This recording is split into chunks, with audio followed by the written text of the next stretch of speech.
ये प्रॉब्लम क्या है मार्केट में, बहुत लोगों को लग रहा है कि काफ़ी टायरिंग रही है ये मार्केट। मतलब ऐसी मार्केट भी नहीं है जो एक बार में सीधा गिर के मूव ऑन करे।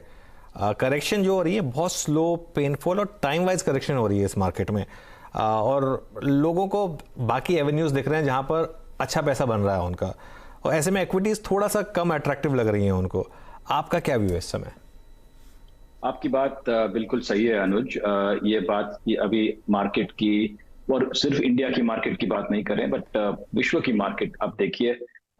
अमेरिका हो या यूरोप हो या यूके हो या इंडिया हो या मोस्ट इमर्जिंग मार्केट्स चाइना को छोड़ के आप देखें तो अनिश्चित कंडीशन में है। और आज की तारीख में पिछले 12 महीनों में मार्केट फ्लैट रहा है। ईयर टू डेट जिसको बोलते हैं, जनवरी से आज तक करीबन 6% गिरा हुआ है मार्केट अपना निफ्टी 50। तो वो हिसाब से जब देखें कि लोगों को पहले 2 साल पहले 3 साल पहले ऑल्टरनेटिव्स कम थे कि इक्विटी मार्केट के बाहर और कहाँ इन्वेस्ट करे, इंक्रीमेंटल जो आपकी पूंजी है अपनी आपकी इन्वेस्टमेंट से कहाँ इन्वेस्ट करें। और तभी ना तो रियल एस्टेट में दम था, ना तो इंटरेस्ट रेट्स भी लो थे, तो वो हिसाब से लोग इक्विटी मार्केट्स को ही चेस कर रहे थे। लेकिन आज की तारीख में आप देखिए कि फिक्स्ड इनकम और जो debt market has become actually a real alternative. आप यस बैंक, मैं उदाहरण दे रहा हूँ, कुछ कुछ यस बैंक देखिए, उनका 35 महीने का फिक्स्ड डिपॉजिट वो दे रहा है आपको 7.25% रेट ऑफ इंटरेस्ट। और जो if you are a senior citizen it is another 50 basis points, तो मतलब 8.25 तक की रिटर्न वो लोग दे रहे हैं। श्रीराम फाइनेंस को देखिए, ट्रिपल ए तो नहीं है, मुझे लगता है डबल ए रेटेड कंपनी है उनका डेट। और 60 महीनों का जो नॉन क्यूमुलेटिव डिपॉजिट है वो 8.5% रिटर्न दे रहा है। अगेन सीनियर सिटीजन हो तो 50%, और if you're a lady woman तो आपको 10 बेसिस पॉइंट्स और मिलते हैं, मतलब 9.1% रिटर्न वो देने को तैयार है। और if you go for cumulative deposit option, उसमें सब मिला के 10.07% रिटर्न मिलता है। तो मुझे लगता है कि finally there is an alternative to equity market. और जितना इंक्रीमेंटल पैसा इक्विटी मार्केट में आ रहा था वो अभी स्लो डाउन हो रहा है, उसकी वजह से मार्केट का ये हाल। तो फिर वही बात, क्या इस समय मार्केट अपॉर्चुनिटी दे रहा है या अभी और करेक्शन की ज़रूरत है मार्केट में, प्राइस वाइज या टाइम वाइज? मुझे लगता है कि मार्केट में टाइम वाइज और प्राइस वाइज करेक्शन होना जरूरी है, क्योंकि जो अच्छे स्टॉक्स में, मैंने ये पहले 3 महीने पहले भी बोला था, जो स्टॉक्स मुझे पसंद नहीं है वो महंगे हैं, जो स्टॉक्स मुझे बहुत पसंद है वो बहुत महंगे हैं। तो उसमें कुछ इतना खास फर्क नहीं पड़ा है। और मुझे लगता है कि जो करेक्शन हुए इंडिया में तो अच्छा ही है। मुझे लगता है कि नीचे के लेवल में यहाँ से 5-7 में भी 10% जो जितना भी मार्केट गिरे उससे और भी पैसा रिटर्न आएगा। ये महीने में हमने फॉरेनर्स कई महीनों के बाद नेट बाइंग उनसे हुई है, नेट परचेस हुई है। लेकिन अदरवाइज मुझे लगता है कि ये मार्केट में अभी भी करेक्शन हुए तो अच्छा ही है। दूसरी बात यह है कि ये correction is dependent not only on अपने domestic factors but global factors. Do keep in mind कि जो सिलिकॉन वैली बैंक का जो एपिसोड हुआ 2 हफ्ते पहले, उसके बाद पिछले हफ्ते डॉइचे बैंक की बात चल रही थी। क्या हो रहा है मुझे एग्जैक्टली पता नहीं है, लेकिन जो मीडिया में रिपोर्ट्स आ रहे हैं और जो ये माहौल रहा, Credit Suisse, silicon valley bank, signature bank और अभी डॉइचे बैंक जिसमें बातें आ रही है, जो ये माहौल रहा आने वाले चंद दिनों के लिए, तो मुझे लगता है ये मार्केट कहीं नहीं जाने वाला है। और मुझे लगता है कि अपॉर्चुनिटी टू इन्वेस्ट और आएंगी, लेकिन मुझे लगता है कोई जल्दबाजी नहीं करनी चाहिए मार्केट में इन्वेस्ट करने के लिए। जी हाँ, तो गौतम सर के मुताबिक अभी बॉटम की हंट में मत जुटिए, अभी शायद थोड़ा पेन बाकी है। अच्छा गौतम सर, जब आप अल्टरनेटिव्स टू इक्विटी का जिक्र कर रहे थे, लेकिन जो शुक्रवार को सरकार ने कदम उठाया, डेट फंड पे जो इंडेक्सेशन अवेलेबल था उसको अगर आप देखें वापस ले लिया गया है, इसका कारण क्या था और इसका इम्पैक्ट क्या होगा? आई मीन टैक्स रेवेन्यूज को बढ़ाना, या फिर आपको लगता था कि ये बजट से ही मैम लगी हुई थी कि लूप होल्स जहां जहां अगर आप देखें थोड़े लूप होल्स थे उनको भरने के लिए? बट क्या ये पैसा डेट फंड से निकल के एआईएफ्स की तरफ या फिर इक्विटी की तरफ आएगा, या फिर बैंक्स को डिपॉजिट्स मिलने में आसानी होगी? आप मानते हैं इसका इम्पैक्ट ये होगा? थोड़ी बहुत आसानी होगी बैंक्स को, जरूर होगी, लेकिन मुझे लगता है कि ये जो लूप होल है जो आपने बात कही वो सही बात है। एफएम ने भी शायद, और उनके जो एडवाइजर्स है, सेक्रेटरीज है मिनिस्ट्री ऑफ फाइनेंस में, उन्होंने भी कहा होगा कि अपने को ये जो लूप होल है specific to indexation for debt funds, वो लूप होल आपको प्लग करना चाहिए।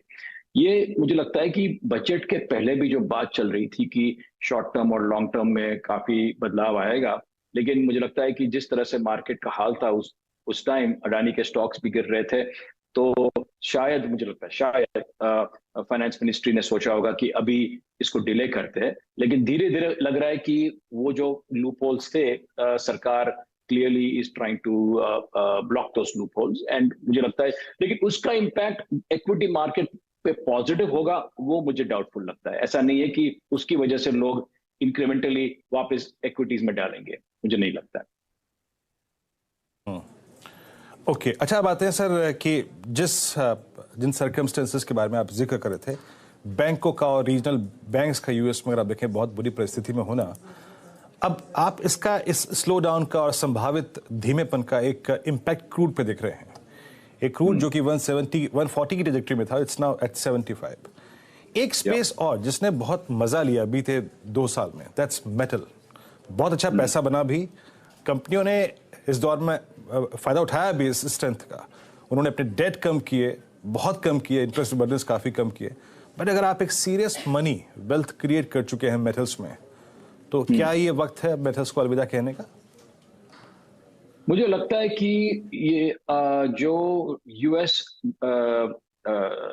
में जो रिसेशन शुरू हो जाएगा, उसकी अभी किसी को पता नहीं है। तो कई लोग जो मेरे से भी स्मार्टर है, उनकी जो राइट आप देखे, उनके आर्टिकल्स देखे बड़े बड़े इंटरनेशनल मैगजीन्स में, न्यूज़पेपर्स में, तो रिसेशन की संभावना है अमेरिका में।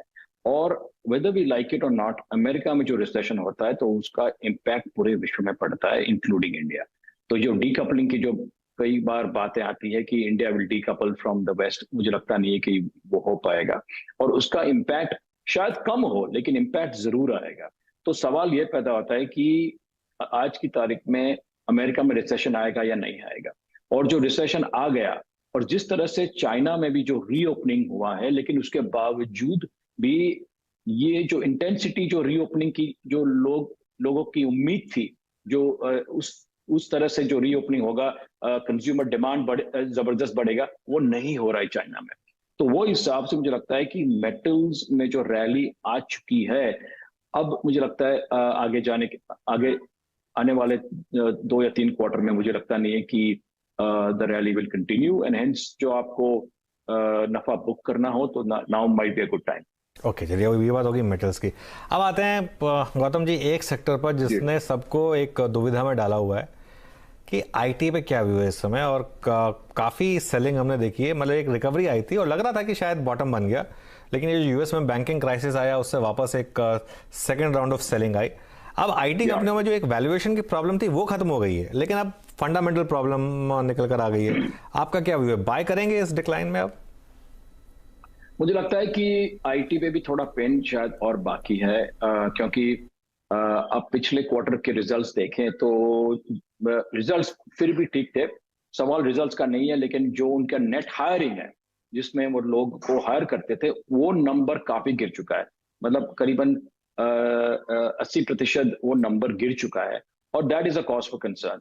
मुझे लगता है कि आज की तारीख में IT companies also are more realistic कि जो आने वाले 2 या 3 क्वार्टर अमेरिका में जो रिसेशन शुरू हो जाए, तो आज की तारीख में इतने लोगों को हायर करके कुछ फायदा नहीं है। सवाल यह है कि वैल्यूएशंस, आपने जो कहा अनुज की वैल्यूएशन ऑफ करेक्टेड, वो बात सही है, लेकिन वैल्यूएशन करेक्शन की एक और वजह है कि एफआई सेलिंग जो हुई है पिछले करीबन 15 से 16 महीनों में, वो मोस्टली लिक्विड नेम्स में हुई है। शायद ये बैंक्स हो या आईटी कंपनीज हो, which are the most liquid, जहां पे फ्री फ्लोट बड़ा है।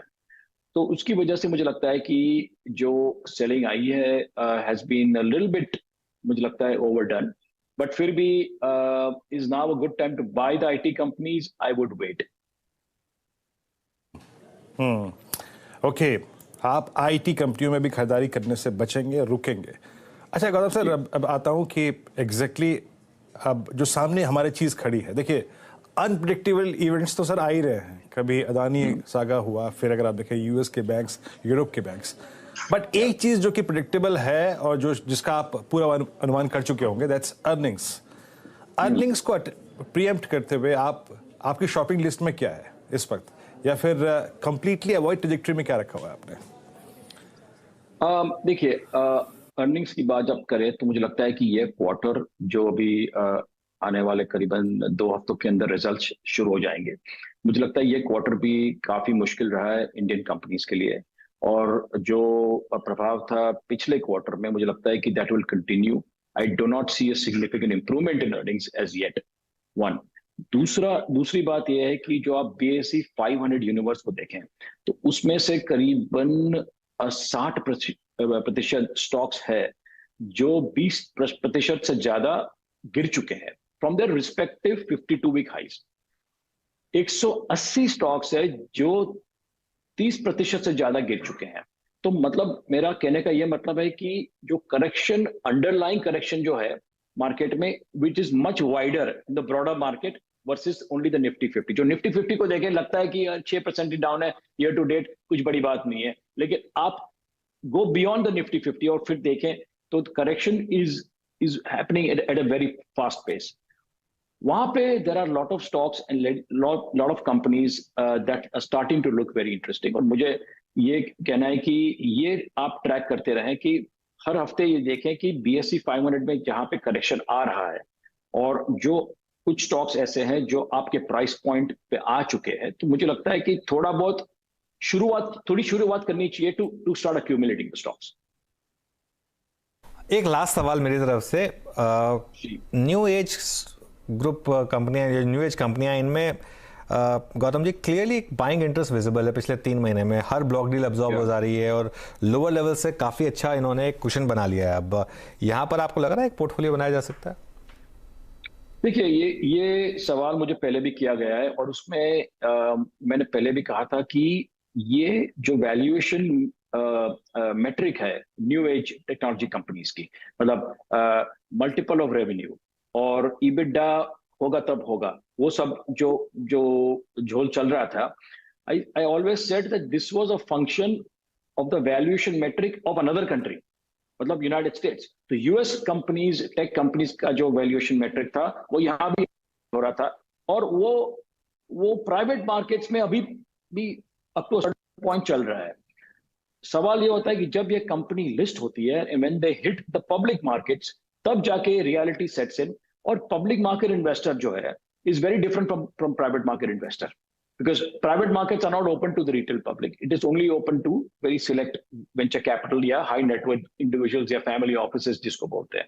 तो जब ये कंपनियां पब्लिक मार्केट में लिस्ट होती है और जब रिटेल इन्वेस्टर जो इतने बरसों से इन्वेस्ट कर रहा है और कंपनी EBITDA को छोड़ो, प्रॉफिटेबल कंपनीज को भी डाउट करता है कि भाई आपका प्रॉफिट इस साल कितना होने वाला है, और जब ये कंपनियां लिस्ट होती है उनको लगता है कि भाई ये कंपनी में तो EBITDA, प्रॉफिट, नेट प्रॉफिट को छोड़ो, EBITDA को भी 5 या 7 साल लग सकते हैं, तो ऐसी कंपनी में मैं इन्वेस्ट क्यों करूं? तो that I think has been the single biggest factor which has cost the super fall in the last 12 to 18 months of the new tech companies. लेकिन मुझे लगता है कि there are indeed certain stocks जो आपको फेथ है कि EBITDA positive या नेट प्रॉफिट पॉजिटिव पिछले आने वाले 2 या 3 साल में हो सकते हैं। तो फिर ये व्यू आप ले सकते हो और you can start building a position.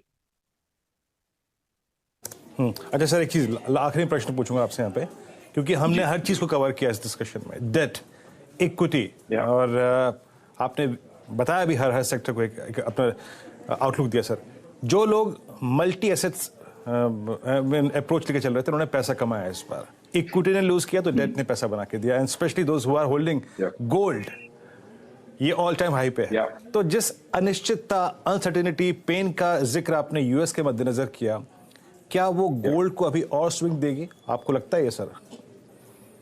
देखिए, गोल्ड में तो मैं कोई एक्सपर्ट नहीं हूं, लेकिन जब भी गिरावट आती है ग्लोबल मार्केट्स में, गोल्ड गोल्ड का भाव, सोने का भाव बढ़ता है। उस वो तो मतलब पिछले 100 सालों से हो रहा है। तो क्या गोल्ड का ये जो जो करंट भाव है, जो वो टिका रहेगा? मुझे लगता है टिका रहेगा।